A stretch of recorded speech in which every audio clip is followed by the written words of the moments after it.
Imagine ser traído pelas pessoas que você mais ama. Imagine ser arrancado da sua casa, vendido como um objeto, acusado injustamente e jogado numa prisão escura. Tudo isso por nunca ter feito nada de errado. Agora imagine que esse mesmo homem, desacreditado por todos, um dia se tornaria o salvador de uma nação inteira e até da sua própria família. Essa é a história de José. Não é só uma história de superação. É um chamado para confiar. Confiar mesmo quando tudo desaba. Confiar mesmo quando Deus parece em silêncio. José não foi apenas um homem que teve sonhos. Ele foi um homem que viveu para realizar os sonhos de Deus, mesmo quando o mundo inteiro tentou matá-lo. Hoje eu te convido a entrar comigo nessa jornada. Você vai conhecer a história de alguém que perdeu tudo, mas nunca perdeu a fé. E no fim, foi essa fé que o levou ao trono. Se você já se sentiu esquecido, rejeitado ou até mesmo enterrado pela vida, talvez seja porque, assim como José, você está sendo preparado. Porque antes de Deus te exaltar, Ele te molda. Antes de te entregar o palácio, Ele permite o poço. Essa é a jornada do sonhador rejeitado que se tornou o herói esquecido do Egito. E tudo começa com um nascimento muito especial. Por isso, fique até o final para conhecer cada detalhe. Você vai ver como Deus age com quem confia plenamente nele. Vamos lá? Mas antes, deixe seu like, se inscreva em nosso canal e ative o sininho para receber mais vídeos como este. Um filho desejado, o nascimento que mudaria uma geração. A história de José começa muito antes dele sonhar. Começa com o choro de uma mulher que não conseguia gerar filhos. Raquel, a esposa preferida de Jacó, sofria em silêncio, vendo sua irmã Lia dar filhos ao marido enquanto ela permanecia estéril. E naquela cultura, não ter filhos era visto como uma vergonha. Mas Raquel não desistiu. Ela orou, chorou, insistiu, e Deus ouviu. A Bíblia diz em Gênesis 30, 22, 24: Então Deus lembrou-se de Raquel. Deus ouviu o seu clamor e lhe concedeu filhos. Ela engravidou, deu à luz um filho e disse: Deus tirou de mim a minha humilhação. E ela lhe deu o nome de José, dizendo: Que o Senhor me acrescente ainda outro filho. José nasceu como um presente de Deus, um filho que não veio rápido, mas veio no tempo certo.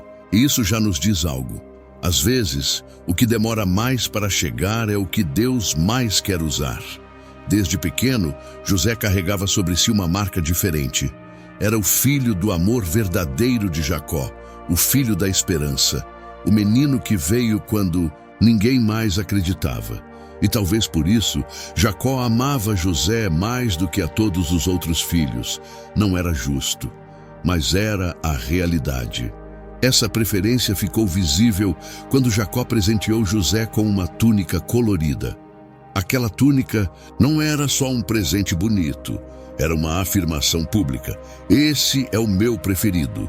Isso, claro, não caiu bem entre os irmãos. E assim, enquanto José crescia como um menino amado, uma semente amarga de ciúme e ódio começava a brotar no coração de seus irmãos. Mas Deus já tinha um plano. Porque José não foi apenas o filho de uma mulher que esperou. Ele foi o filho que carregaria um propósito eterno, e mal sabiam todos que aquele jovem estava prestes a sonhar. A túnica, os sonhos e o início da rejeição. A túnica colorida era linda, única, vistosa, mas carregava um peso invisível. Ela não só revelava o carinho de Jacó por José, ela expunha o abismo entre ele e os irmãos. Cada vez que José a vestia, era como se dissesse sem palavras: eu sou especial, papai me escolheu. E isso, os irmãos não suportavam. Mas o que realmente acendeu o pavio do ódio não foi a túnica, foram os sonhos. José começou a ter sonhos estranhos, misteriosos e incrivelmente simbólicos. Certa vez, ele sonhou que estava com seus irmãos no campo, amarrando feixes de trigo. De repente, o feixe dele se levantava, e os feixes dos irmãos se curvavam diante do seu. José contou o sonho com a inocência de quem não tinha noção do impacto de suas palavras. Mas os irmãos entenderam rapidinho. Acaso reinarás sobre nós? Irás mesmo nos governar? Gênesis 37:8. E não parou por aí. José sonhou novamente. Dessa vez, o sol, a lua e 11 estrelas se curvavam diante dele. Até seu pai ficou desconcertado. Que sonho é esse, José? Acaso eu, tua mãe e teus irmãos viremos a nos inclinar perante ti?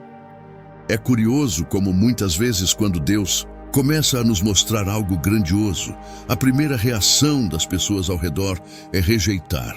E não é porque não veem potencial, é porque veem e não suportam. José era apenas um adolescente. Ele não entendia ainda a profundidade do que Deus estava mostrando, mas mesmo sem compreender, ele acreditava. E foi essa fé inocente que, sem querer, cavou o poço onde ele cairia.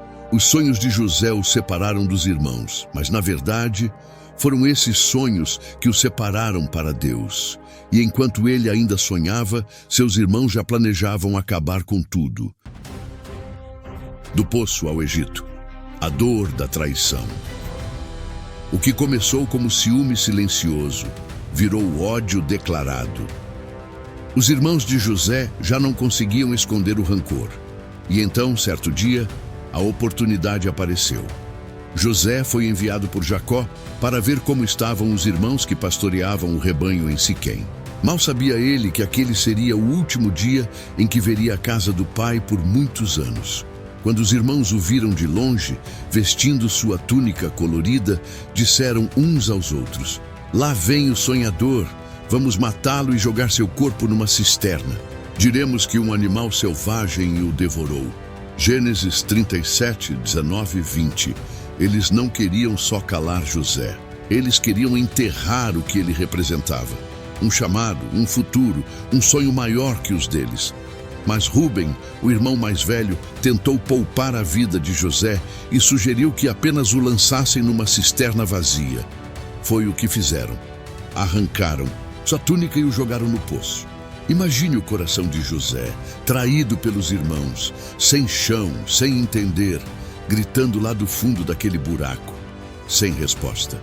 Mas o plano ficou ainda pior. Quando viram uma caravana de ismaelitas a caminho do Egito, Judá teve uma ideia. Que ganharemos se matarmos nosso irmão? Vamos vendê-lo como escravo. Gênesis 37, 26, 27. E assim fizeram. Venderam José por 20 moedas de prata. 20 moedas que custaram o coração de um irmão. Depois, mancharam a túnica com sangue de animal e enganaram Jacó, que chorou inconsolável, achando que seu filho estava morto. Enquanto isso, José era levado acorrentado rumo a uma terra desconhecida. Ele deixou para trás o lar, o pai, a infância. Levava consigo apenas os sonhos e a fé num Deus que ele não via, mas ainda assim acreditava. A dor da traição poderia ter destruído José. Mas mesmo sem saber, ele estava exatamente onde Deus queria. Porque antes do trono, vinha o Egito. Um escravo justo, a fé em meio à injustiça. Chegando ao Egito, José foi vendido como escravo para um homem importante. Potifar, capitão da guarda do faraó. Agora pense comigo. José era jovem, estrangeiro, não falava a língua, não conhecia a cultura, não tinha ninguém, mas ele tinha algo que nem mesmo os egípcios tinham: a presença de Deus. A Bíblia diz em Gênesis 39, 2: o Senhor estava com José, de modo que este prosperava em tudo e vivia na casa do seu senhor egípcio. José podia ser escravo, mas onde ele colocava a mão, prosperava. Ele não se deixou levar pela dor do passado, não ficou reclamando. Ele fez o seu melhor, mesmo no pior cenário. Potifar percebeu isso e confiou nele tudo o que tinha. José se tornou o administrador da casa e tudo ia bem. Até que veio a tentação. A esposa de Potifar começou a se interessar por José. Diz a Bíblia que ele era formoso de porte e de aparência. Gênesis 39:6. Ela tentou seduzi-lo dia após dia, mas José recusava, e aqui a fé de José brilha ainda mais. Ele poderia ter pensado: fui abandonado, traído, injustiçado, por que não ceder? Mas ele disse: como poderia eu cometer tamanha maldade e pecar contra Deus? Gênesis 39:9. José não se importava apenas com o que os homens achavam. Ele vivia diante de Deus, até mesmo no Egito. Um dia, ao fugir da mulher, ela o agarrou e ficou com sua capa. Então mentiu, dizendo que ele tentou abusá-la. Potifar, furioso, mandou José para a prisão. Mais uma vez, José era punido por fazer o certo. Mas sabe o que é mais bonito aqui? A fé de José não era baseada em recompensas. Era baseada em convicção, e é assim que se moldam os grandes. A prisão, onde os sonhos continuaram vivos. Ser jogado numa prisão por algo que você não fez já seria o suficiente para qualquer um se revoltar, desistir, questionar a própria fé. Mas não José. Ele estava preso sim, mas a sua fé continuava livre. A Bíblia diz em Gênesis 39:21, o Senhor, porém, estava com José e lhe estendeu a bondade e lhe concedeu graça aos olhos do carcereiro. Mais uma vez, José se destacou. Mesmo encarcerado, ele assumiu responsabilidades. O carcereiro confiou a ele o cuidado dos outros presos. E ali, entre correntes e grades, Deus continuava escrevendo sua história. Foi nesse ambiente escuro que 2 oficiais do rei, o copeiro e o padeiro, foram presos por ofensas ao faraó. Certa noite, os 2 tiveram sonhos perturbadores, mas não conseguiam entender o significado. José viu que estavam angustiados e perguntou: por que estão com o rosto triste hoje? Gênesis 40:7. Mesmo sofrendo, José continuava sensível à dor do outro. Isso diz muito sobre ele. Eles contaram os sonhos, e José, com a sabedoria de Deus, interpretou cada um. Ao copeiro, ele disse que seria restaurado ao cargo em 3 dias.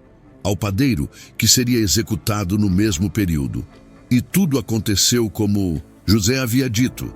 Antes de o copeiro sair, José pediu: lembre-se de mim quando estiver diante do faraó. Fale de mim para que eu saia desta prisão.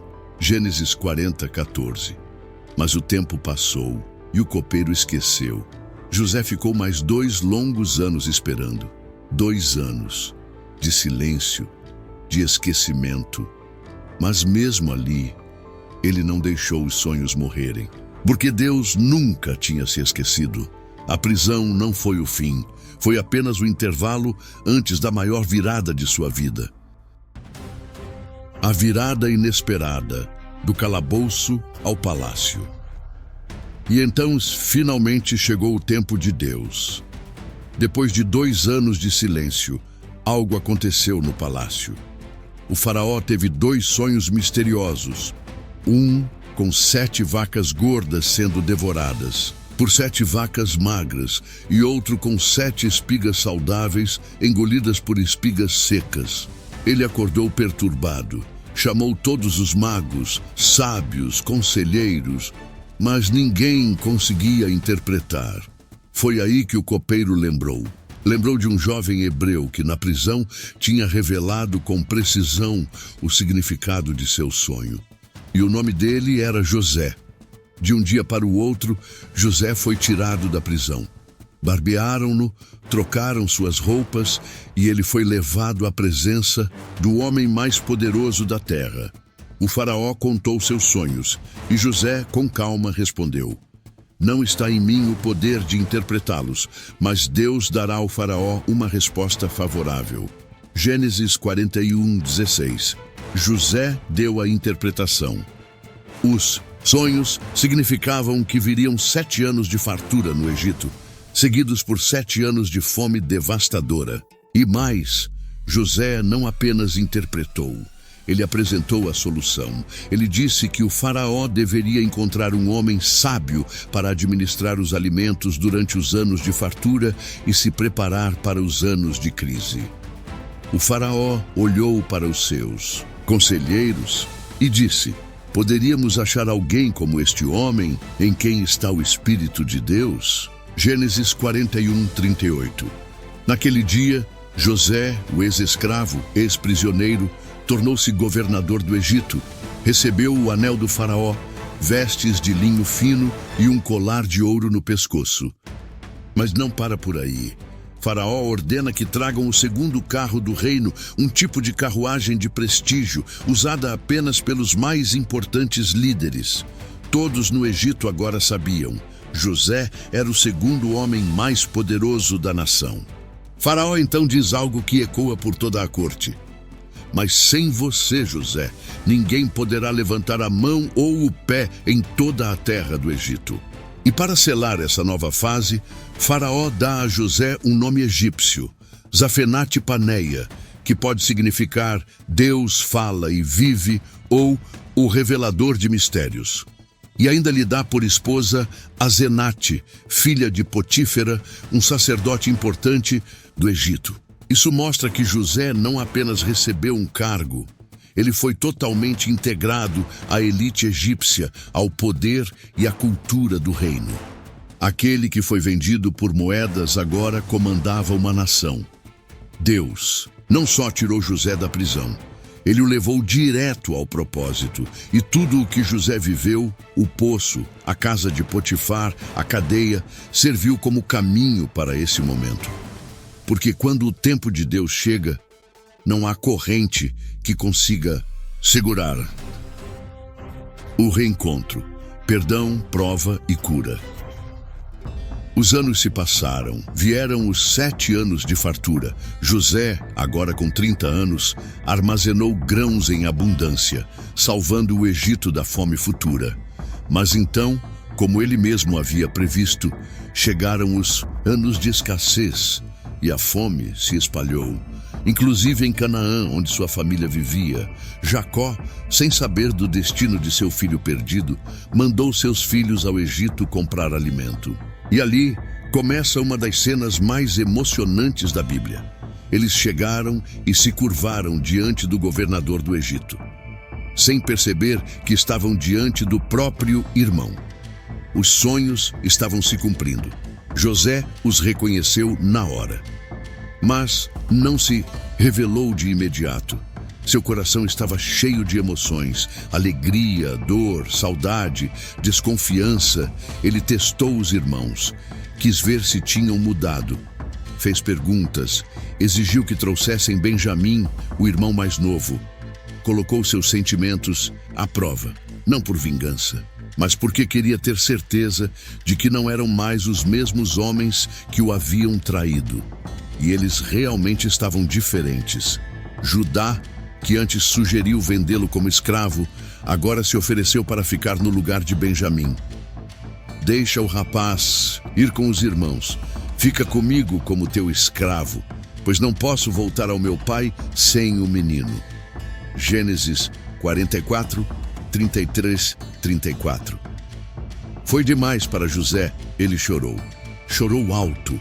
Mandou tirar todos da sala e sozinho com os irmãos disse: eu sou José, meu pai ainda está vivo? Gênesis 45, 3. Imagine o choque, o susto, a vergonha. Mas José não os condenou. Pelo contrário, disse: não fiquem angustiados. Foi Deus quem me enviou adiante de vocês para preservar a vida. Gênesis 45, 5. Perdoar. Foi a escolha de José. Curar. Foi o milagre de Deus. Ele não só os abraçou, como providenciou tudo para que Jacó e toda a família viessem morar no Egito. A reconciliação foi completa, e o menino sonhador agora era um homem restaurador. O legado de José: fé, perdão e propósito. José viveu o resto dos seus dias no Egito, em meio a uma família que crescia e prosperava. Mas o que fica mesmo para a gente é o que ele representa. Um legado que vai muito além de governar uma nação. Ele é um exemplo vivo de que Deus transforma as piores situações em bênçãos. O que parecia uma série de tragédias, a rejeição, a traição, a prisão, foram, na verdade, etapas do plano divino para salvar não só uma família, mas um povo inteiro. José nos mostra que a fé é a âncora que nos mantém firmes, mesmo quando tudo parece perdido. Ele não desistiu, não se revoltou, não amaldiçoou quem o feriu. Pelo contrário, perdoou. E esse perdão libertou a ele mesmo. Além disso, José foi um exemplo de sabedoria e administração. Soube usar o tempo de fartura para preparar a escassez. Isso é uma lição que vale para a vida em qualquer época. Ele entendeu o propósito que Deus tinha para ele e foi fiel, mesmo quando não entendia o porquê das provações. Quando morreu, segundo a Bíblia, José pediu para que seus ossos fossem levados para Canaã, a terra prometida, Gênesis 50, 25. Ele sabia que sua história ainda continuaria no futuro do povo de Deus. E assim, o menino sonhador se tornou uma ponte entre o passado e o futuro, entre o sofrimento e a esperança, entre a fé e a realização. Se José nos ensina algo, é que a vida pode nos derrubar, mas a fé, o perdão e a perseverança nos levantam. Ele é um exemplo eterno para a humanidade. Não importa onde você esteja, Deus está com você. E o seu sonho pode transformar não só a sua vida, mas a de muitos ao seu redor.